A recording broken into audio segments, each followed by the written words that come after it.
If Firefox is acting slow, crashing, freezing, or just not working the way it should on Windows 11, resetting it can often fix the problem in just a few clicks. In this video, I'm going to show you exactly how to reset Firefox using the built-in refresh option, and I'll also explain what happens during the process so you know what to expect. If this tutorial helps you out, make sure to hit the like button and subscribe for more easy Windows and browser fixes.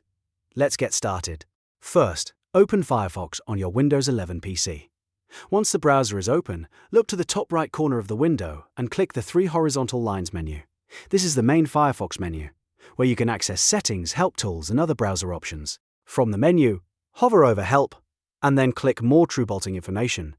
This will take you to a special support page inside Firefox that gives you access to repair and diagnostic tools. If you're having issues with extensions, settings, or performance, this is the place you want to be. On the right side of the page, you'll see a button that says Refresh Firefox. Click that button.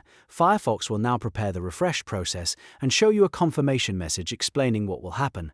This is important because refreshing Firefox will remove add-ons and customizations, while keeping your essential information like bookmarks, browsing history, safe passwords, and open tabs in many cases. When you're ready to continue, click Refresh Firefox again to confirm. Firefox will close briefly, reset itself, and then reopen with a fresh profile. This usually fixes a lot of common issues caused by corrupted settings, problematic extensions, or browser conflicts. Once Firefox restarts, you can sign back in if needed, re-enable any add-ons you still want, and check to see if the issue is gone. In many cases, this simple reset is enough to restore Firefox to smooth, stable performance without needing to reinstall anything. And that's it. You've now reset Firefox in Windows 11 to help fix browser issues. If this video helped, please give it a like, subscribe for more step-by-step tech tutorials, and I'll see you in the next one.